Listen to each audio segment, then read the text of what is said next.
بسم اللہ الرحمن الرحیم۔ السلام علیکم ورحمۃ اللہ وبرکاتہ۔ ناظرین کرام، آپ دیکھ اور سن رہے ہیں پروگرام دنیا کا مستقبل پیر پنجر سرکار کی نظر میں۔ ناظرین کرام، آج ایک نئی ویڈیو کے ساتھ، نئی پیشن گوئیوں کے ساتھ میں حاضر ہوں، تو چلتے ہیں ناظرین آج کی ویڈیو کی طرف۔ ناظرین کرام، پیر صاحب کہتے ہیں 17 نومبر کو پارلیمنٹ اور سینٹ کا مشترکہ اجلاس ہوا تھا۔ پہلے اپوزیشن کی وجہ سے اجلاس منسوخ ہوا تھا۔ عمران خان لیڈر بننے کے لیے اچھے ریمارکس دے رہا ہے۔ ای وی ایم مشین شیطانی سوچ ختم کرنے کے لیے بنائی گئی ہے۔ 90 لاکھ تارکین وطن پاکستانیوں کو ووٹ کا حق مل گیا۔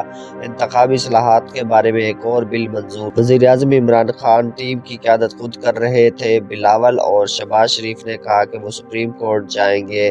انہوں نے کاپیاں پھاڑ کر سپیکر کو ماری، سپیکر کا گریبان تک پکڑ لیا۔ قوانین کے مطابق الیکشن ہوں گے۔ انتخابی اصلاحات کی بل پاس ہونے پر واک آؤٹ کر گئے، اس لیے بدستور سیاہ دور پھر نہیں آئے گا۔ آرمی چیف نے فوج میں شامل ہونے والے نئے نوجوانوں سے ملاقات کی، وہ ان سے مطمئن ہیں۔ نئے آنے والے فوجیوں سے آرمی چیف ملاقات کے بعد آرمی چیف نے ان کو بریف کیا۔ ناظرین کرام، کسی نے پوچھا کہ میری بیوی کا ووٹ کس نے ڈالا، تو وہاں بیٹھے پولنگ سٹیشن پر لوگوں نے کہا کہ ابھی آپ کی بیوی کا ووٹ ڈالا گیا ہے۔ وہ کہنے لگا کہ میری بیوی تو کب کی اللہ کو پیاری ہو چکی ہے، پھر کس نے ووٹ کاسٹ کیا؟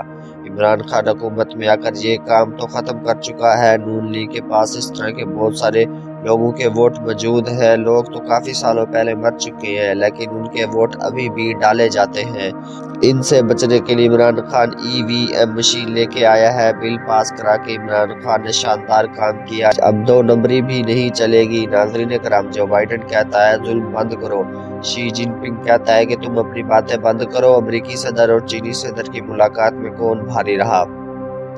چینی صدر نے امریکی صدر کی ایسی کلاس لی ہے کہ جو بائیڈن کی عقل ٹھکانے لگ گئی، پسینے سے شرابور ہو گیا، بار بار ٹشو استعمال کر رہا تھا، پسینہ سوکھنے کا نام نہیں لے رہا تھا، اور جو بائیڈن ٹشو پر ٹشو استعمال کرتا جا رہا تھا۔ ناظرین کرام، مجاہدین کے ڈر سے 300 بھارتی فوجی خودکشی کر گئے۔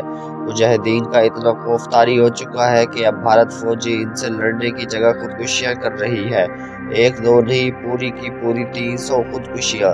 ناظرین کرام، بھارتی فوج نے کافی بار چینی فوج کے سامنے سلنڈر کر چکی ہے۔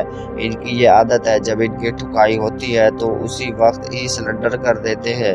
زیادہ دیر تک تاب نہیں آتے، بس تھوڑی سی ٹھکائی ہونے کی دیر ہے، بھارتی فوج مورچہ چھوڑ کر سلنڈر کر دیتی ہے۔ بھارتی چیف اور مودی کی شدید تلخ کلامی، بھارت نے کافی علاقے چائنا کو دے دیے ہیں، بھارت کے $200 بلین تباہ ہو گئے۔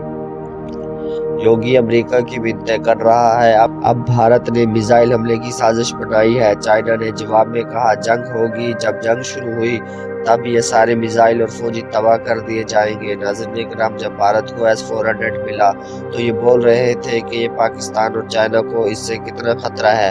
میں نے پہلے بھی کہا تھا کہ S-400 بھارت کے پاس اتنی تعداد میں ہے کہ یہ سوچتے ہیں اس کو حملہ کرنے کے لیے استعمال کریں یا اپنے بچاؤ کے لیے استعمال کریں۔ مطلب کیسے سمجھو، S-400 انہوں نے اپنے ڈر کے لیے خریدا ہے۔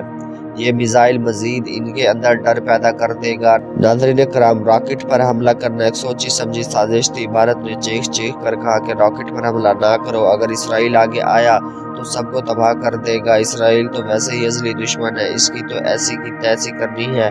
پاکستان کی سمجھ میں بات آ گئی ہے، اب چینی صدر وحشی ہو چکے ہیں، اب یہ کسی کی نہیں سننے والا۔ اسرائیل نے امریکہ کو لال جھنڈی دکھا دی ہے۔ ناظرین کرام، تو بڑی طاقتوں نے ایسی لنکا ڈھائی جو بائیڈن نے کوشش کی کہ معاملات رک جائیں گے، لیکن ناممکن ہے۔ ناظرین کرام، صبح کشمیری مجاہدین نے RSS کے ہیڈ کوارٹر پر حملہ کر کے اس کو سارا کا سارا تباہ کر دیا۔ ناظرین کرام، نبی کریم صلی اللہ علیہ وسلم صبح کی نماز پڑھتے ہوئے صحابہ سے کہتے ہیں کہ میری امت کو اللہ نے بخش دیا ہے۔ صحابہ نے پوچھا وہ کیسے؟ تو نبی کریم صلی اللہ علیہ وسلم نے کہا جو پیچھے عزیز و قریب چھوڑ آئے ہیں، یہ ان کے لیے دعا کروائیں گے، ان کی بخشش کے لیے محفلیں کروائیں گے، اور قیامت والے دن جب یہ اٹھیں گے تو سب کے سب گناہوں سے پاک ہوں گے۔ ناظرین کرام، جسٹس ثاقب نثار پر جو الزام لگا ہے اس میں کتنا سچ ہے؟ ناظرین کرام، اس میں کوئی سچ نہیں ہے، بس ان پر ایسے ہی الزام لگایا گیا ہے۔ ایک بار پھر لندن جانے کا پلان زمین بوس ہو گیا۔ نواز شریف نے سزا معاف کرانے کی اپیل کی ہے، جو مرضی کر لو، اب نواز شریف کی سزا میں کمی نہیں ہوگی۔ ناظرین کرام، اب